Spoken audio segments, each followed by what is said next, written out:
ఇంప్లైన్ చేస్తున్నప్పుడేమో అప్పుడు పెట్రోల్ పడుతుంది. ఇంప్లైన్ చేస్తున్నప్పుడేమో అంటే మన బాడీలో టాప్లో కూడా 600 దాకా రిజల్ట్స్ ఉంటాయి. ఏమంటే అందులో సెంటర్ ఫ్రంట్ లైఫ్ తర్వాత డబుల్ సైడ్ బైసెప్కి 4 ఐటమ్స్ అంటే ఆర్మ్స్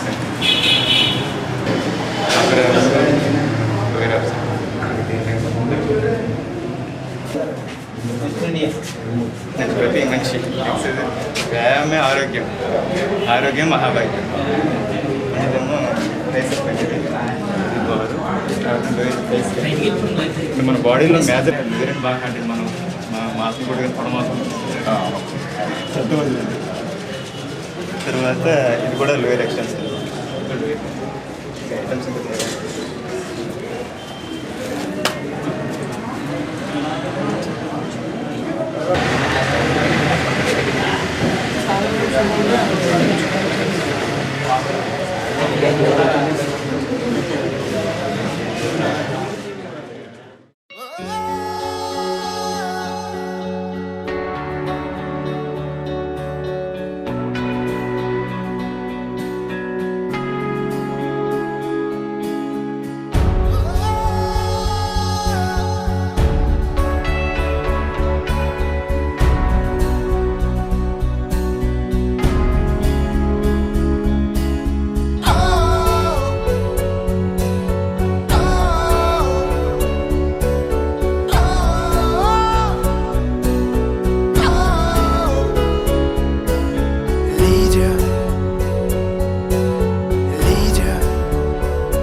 నిడదవోలు వాస్తవ్యులైనటువంటి తిరుపతి త్రిమూర్తుల వారి కుమారుడు మన తిరుపతి సోమరాజు అతి చిన్నతనంలోనే ఎన్నో బంగారు పథకాలు పొంది ఎంతో పేరు ప్రఖ్యాతలు తెచ్చుకునే సమయంలో ఆయన అకాల మరణం చెందడం మా కుటుంబ సభ్యులందరికీ కూడా చాలా విచారకరమైన విషయం. అది ఆ యొక్క విచారకరమైన విషయం అప్పుడే సంవత్సరం అయినా కానీ మాలోంచి ఆయన చెదరని ముద్ర వేసి మమ్మల్ని శోక సముద్రంలో ఉంచారు. అలాగే ఆయన తల్వాకర్ కంపెనీలో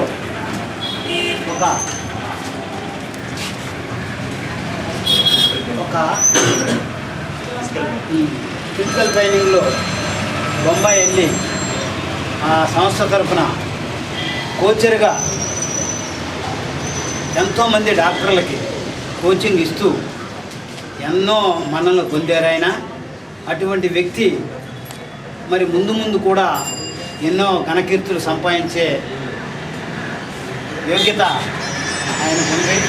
అటువంటి ఘనకీర్తి ఆయన తండ్రి గారు వెస్ట్ ఇండియా సాధించాడు. ఆయన యొక్క అడుగుజాడల్లో నడుస్తూ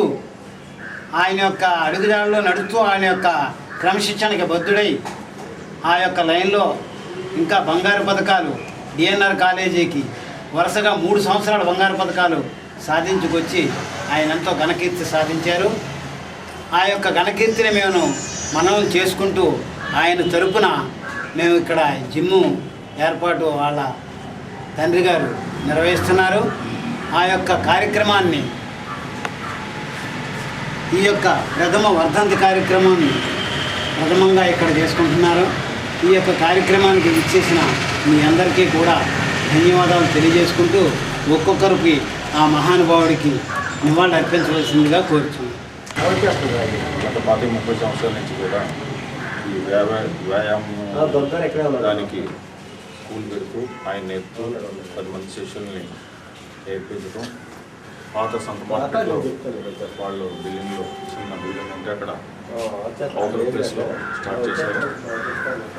అప్పటి నుంచి మున్సిపాలిటీ కూడా స్థలం అడగటం, ఆయన కూడా ప్రయత్నం చేయడం, ఇటువంటి వాటికి అక్కడ అవకాశం లేదని మున్సిపాలిటీ మీ అందరికీ చెప్పేది ఈ వ్యాయామం చేయాలి అని చెప్పి 10 మంది దీన్ని చూసి వ్యాయామం చేసి మంచి పేరు తెచ్చుకోవాలి. దాంట్లో ఫిజికల్ డైరెక్ట్గా ఫిజికల్గా అతను ఇది ఫిజియోథెరపీ కోల్పోలేని స్టేజ్లో ఆయన ఇంకా అదే పరిస్థితిలో ఉన్నారు. కోల్పోవాలి తప్పదు, ఎందుకంటే భగవంతుడు మనకి అంతవరకు అతనికి ఆయుష్ ఇచ్చాడు, జరిగింది. దానికి మనం ఏమి చేసేది నీ తప్పు కాదు. దీన్ని ఇదే రకంగా కంటిన్యూ చేసి ఏ ఆశయ సిద్ధాంతంతో చేసేవాళ్ళు ఈ ఆఖరి క్షణం వరకు దాన్ని ఇచ్చి అతను సంపాదించుకున్నారు. కాబట్టి దాన్ని 10 మందికి ఉపయోగపడి మీరు మళ్ళీ మామూలుగా వచ్చి వీళ్ళందరికీ ఉపయోగపడాలని కోరుకుంటూ నాకు అవకాశం ఇచ్చిన అందరికీ ధన్యవాదాలు.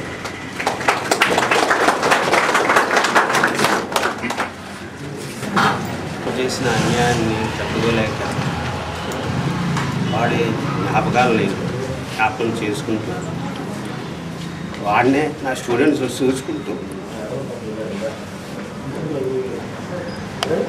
రాయి చేసుకుని ప్రారంభిస్తున్నాను. కానీ వాడి సాధించిన ఘనకారం ప్రతి ఎవ్రీ ఇయర్ కంపల్సరీ ఎక్కడికి వెళ్ళినా కానీ గవర్నమెంట్ విద్యార్థిగానే తిరిగి వచ్చాడు తప్ప ఎక్కడ ఏ డయాస్ ఎక్కినా కానీ నాన్నగారు ఏమనుకుంటారో, నేను నగ్గకపోతే ఏమవుతుంది అనే ఫీలింగ్స్తో ఉండేవాడు ఎప్పుడు కూడా. మొట్టమొదటి ఎప్పుడు డయాస్ ఎక్కినా కానీ నెగ్గితే వాళ్ళ అమ్మగారికి ఫోన్ చేసి చెప్పేవాడు. కానీ ఎప్పుడు కూడా అతను ఓటమి అనేది ఎరగడు, మడమ తిప్పలేదు.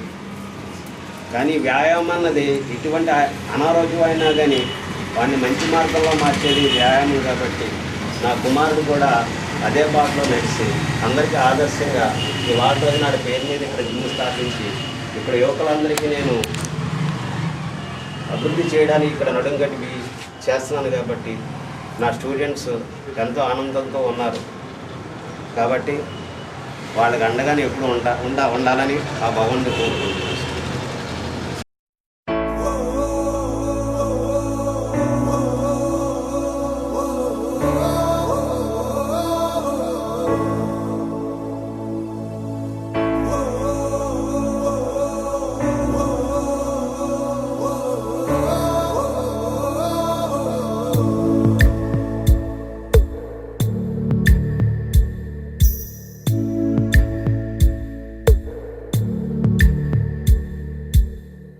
పాదమెటుపోతున్నా పయనమెందాకైనా అడుగు తడబడుతున్నా తోడురానా, చిన్ని ఎడబాటైనా కంట తడి పెడుతున్నా గుండె ప్రతిలయలోన నేను లేనా, ఒంటరైనా ఓటమైనా వెంట నడిచే నీడవేనా.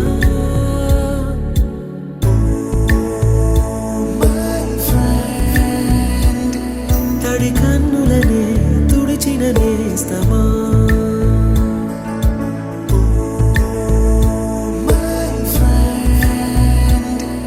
పొడి తుడుకులలో నిలిచిన స్నేహమా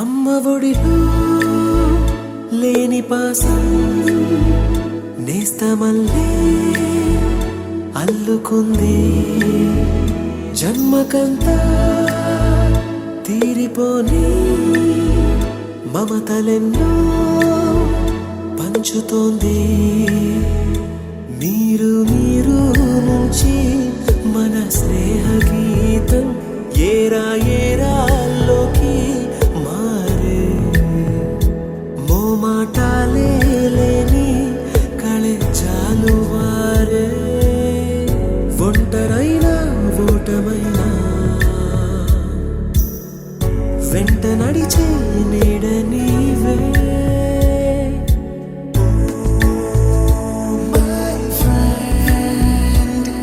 తడి కన్నులనే తుడిచిన నేస్తమా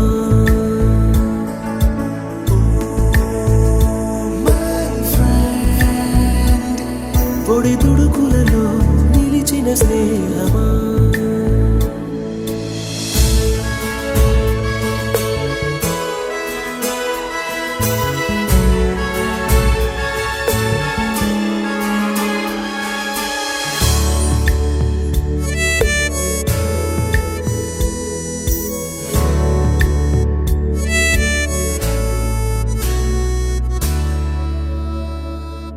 వాన వస్తే కాగితాలే పడవలయ్యే జ్ఞాపకాలే నిన్ను చూస్తే కుమారుడు సోమరాజు అకాల మరణ సందర్భంగా ఈ సంతాప సభ జరగడం జరిగింది.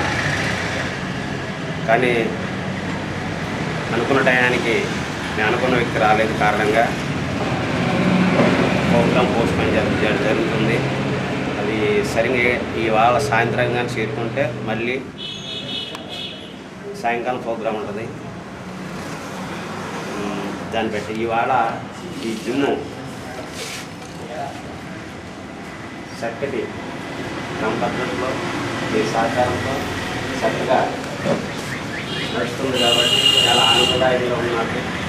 మా పాత రోజుల్లో నాకు జిమ్లో చాలామంది పరికరాలు అందుబాటులో లేక పెంపొందించుకోవాలని ఆశిస్తున్నాను. మీరు ఎవరైనా సరే ఈ జిమ్ము పద్ధతులను బట్టి దాన్ని బట్టి మీ అనుభవాలు చెప్పవలసిందిగా వస్తున్నాను. దీంట్లో చెప్పడానికి ఏమో సార్, మీది కోచింగ్ మాత్రం ఎక్సలెంట్. బయట జిమ్లో కంటే మన జిమ్లో సూపర్. కానీ ఒక విషయం, మన ఇతరుల గురించి మనకు వద్దు, కానీ మన జిమ్ము మీరు అనుకున్నట్లుగా కాక స్టూడెంట్సే చేయాలి సార్. చేయాలి. మన స్టూడెంట్స్ మన చేతిలోనే ఉంటుంది. అంతేగాని మనం ఎవరో మనం అభివృద్ధి చెందాలని మనం కానీ ఇక్కడ వాటర్ సప్లై లేకపోతే వాటర్ ఇంపార్టెంట్ అని చెప్పేసి అప్పటికప్పుడైనా అన్నీ కూడా మీరు చెయ్యాలి, చెందాలి. అంత విద్యార్థులకి ఏ అవసరాలు తీర్చాలని చెప్పి తన వంతుగా తను అప్పటికప్పుడు ఏర్పాటు చేసేది. అలాగే తన వంతుగా ప్రతి ఒక్కరిలో కూడా మాట సాయమైనా చేసి స్పాన్సర్స్ చక్కటి అంగసౌష్ఠవాన్ని పెంచుకుని మనిషి ఆర్థికంగా కాకుండా మనిషి బలోపేతంగా పెంచుకుంటే ఆలోచనలు కూడా చక్కటి మార్గంలో వస్తాయి. చేసుకుంటూ అక్కడే దాంట్లోనే చాలా గురువుగారు చాలా చెప్తూ ఉండేవారు. అక్కడ నేర్చుకున్న తర్వాత గురువుగారు పెట్టారని అన్న తర్వాత మేము కూడా మళ్ళీ వచ్చి చేస్తున్నాం.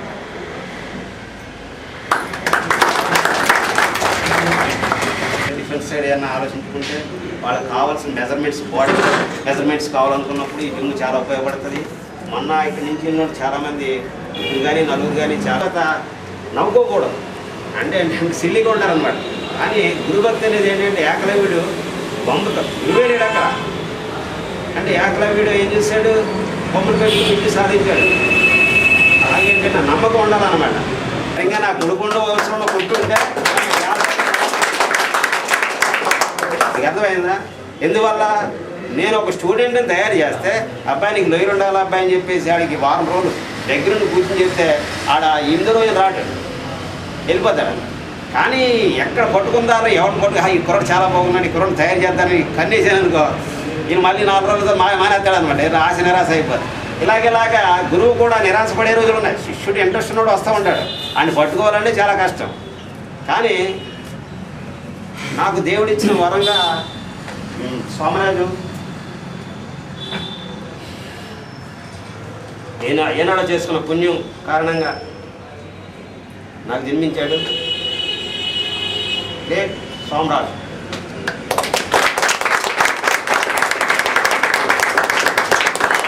అమ్మాయి పర్లేదు, అన్నీ బాగానే ఉన్నాయి కదా, జీవితం చక్కగా వెళ్ళిపోతుంది. నేను అసలు ఆ డబ్బుకి విలువ లేదు, ఇప్పుడు చెడుగురు ప్లేయర్ని ఎక్కడ ఆటలు కొట్టినా అక్కడికి వెళ్ళిపోయాడు అనమాట. రాదుద్రుముడు కొన్నాం, ఏ ఊళ్ళో ఎక్కడ ఆట తిరిగి వెళ్ళిపోయాడు. విలేజ్లో చెడుగురు ప్లేయర్. ఇక్కడ మన వరం అనే కుర్రోడు ఉండేవాడు, రామ్ అనే కుర్రోడు ఉండేవాడు రిలీజ్లో. అలాగే చాలామంది కుర్రోళ్ళు ఈ పేటలో కూడా చాలామంది కుర్రోళ్ళు ఉండేవారు. వీళ్ళందరూ కూడా బ్యాచ్కి వెళ్ళి మేము పెద్ద 4 టీంలు 5 టీంలు తీసుకెళ్ళేవాళ్ళం. అలాగే చాలా ఆనందం. చాలా మనం మన జిమ్ పక్కనే కబడ్డీ కోర్టులో వేసుకుని వాడికి నేర్పి ఇంకా కబడ్డే జీవితం అనుకునేవాడిని. అంత ఆనందం అనిపించాం అనమాట. వెనక్కి డబ్బు వస్తుంది. నా కొడుకు అంటున్నాడు, ఏంటన్నా సంపాదించు, నాకేం సంపాదించలేదు, నా కొడుకు నన్ను అడుగుతున్నాడు. వెనక్కి మళ్ళీ 20 సంవత్సరాలకు వెళ్ళాలనుకుంటున్నాను. అలా మా నాన్నగారు నేను అడగలేదు. కానీ ఏంటంటే ముందు కూడా ఆటలాడుతూ మీ జీవితాలు చూసుకొని డబ్బు సంపాదించాలి. నాలాగా ఉండొద్దు, నాలాగా ఉంటే నేను ఇలాగ ఉంటాను మీరు, అర్థమైందా? కాబట్టి నా చిన్న కొడుకు, నాన్న నువ్వు చేసేది వ్యాపారాన్ని పని చేయవు కాబట్టి ఏంటంటే నీకు జిమ్ పెడతానన్నాడు. జిమ్ పెట్టి జిమ్లో కూర్చొని నాన్న గురుస్థానం లేదు, నువ్వు వద్దు నాన్న, బయట వ్యాపారం నీకు వద్దు అన్నాడు. కానీ నోటి వాక్యాన్ని అలాగ అన్నాడో లేదో, అది అన్నట్లుగా ఆయన లేకపోయినా కానీ ఆయన రూపంలో మనకి మీ అందరూ ఎవరైనా ఆయన గురించి మాట్లాడుకుంటున్నామంటే మీరందరూ ఆయన వల్ల దగ్గర అవ్వడం, నేను మీకు దగ్గర అవ్వడం, అన్ని మీకు వస్తువులు కూడా ఆయన చేసిన భిక్ష అనుకుంటున్నాను నేను. ఆయన అనుకున్నట్లుగా నేను ఎంత దారిపోతే వచ్చినట్లుగా ఏంటంటే మీరు ఉండాలండి గురువుగారు అని చెప్పి ఇక్కడ స్టూడెంట్ చాలామంది అడిగారు. అలా చేయడం జరిగింది. నేను 20 సంవత్సరాలు 30 సంవత్సరాలు నష్టపోయానంటే కారణం ఏంటంటే ముక్కు ప్రసాద్ అని చెప్పేసి కాలువ కట్టుండేవాడు. అతను బిల్డర్ స్టూడెంట్. అతను ఇప్పుడు జిమ్ చేయడం మానేసాడు. ఆయన ఉండవలసింది 55 కేజీలు ఉంది, 80 కేజీలు ఉన్నాడు. అతను జిమ్ చెప్పాడు. చేసిన పొరపాటు ఏంటి? జిమ్ మానేసినప్పుడు నువ్వు ఎన్ని క్యాలరీస్ కావాలి, నీకు ఎంత అవసరం, నీకు శరీరానికి, నీ బతుకు ఎంత అవసరం, నువ్వు చేసే పని ఏంటి? నువ్వేం చేయ పక్కన చేసి పని చేస్తూ ఉంటావు. నీకు చేపల మాంసం మొత్తం ఫుల్గా తినేస్తే ఊరుకుంటుంది ఒళ్ళు. 55 కేజీలు ఉండేవాడు 80 కేజీలు పైన వచ్చేసాడు. ఇంతలా వచ్చేసాడు. మరి ఏంటది? అప్పుడు తెలుసుకోవాల్సింది, జిమ్ చేశారు. జిమ్ చేసిన తర్వాత ఆకలి పడుతుంది. ఆకలి పుట్టినప్పుడు ఏమవుద్ది? తింటారు. అదేమవుతుంది? శరీర కండరాల ద్వారా మీకు ఉపయోగపడద్దు అనమాట. మీరు ఏదైనా సరే కండరాల ద్వారా ఖర్చు పెట్టిన క్యాలరీస్ మీకు నిల్వ ఉండిపోతాయి. తినేసి పడుకున్నారు, క్యాలరీస్ పొట్టలో కనిపిస్తాయి అనమాట. మీకు అర్థమైందా? తినేసి పడుకుంటే ఆ క్యాలరీస్ అనే పొట్టలో కొవ్వు పదార్థాలు కనిపిస్తూ ఉంటాయి అనమాట. అప్పుడు సెంటర్ పెరుగుతుంది అనమాట.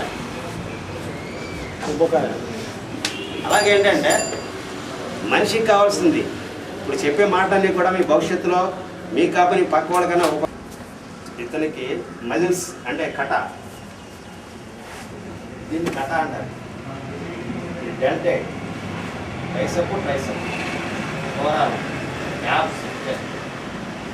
దీన్ని సృష్టిలో వాడికి ఏంటంటే దేవుడిచ్చిన వరం అన్నమాట.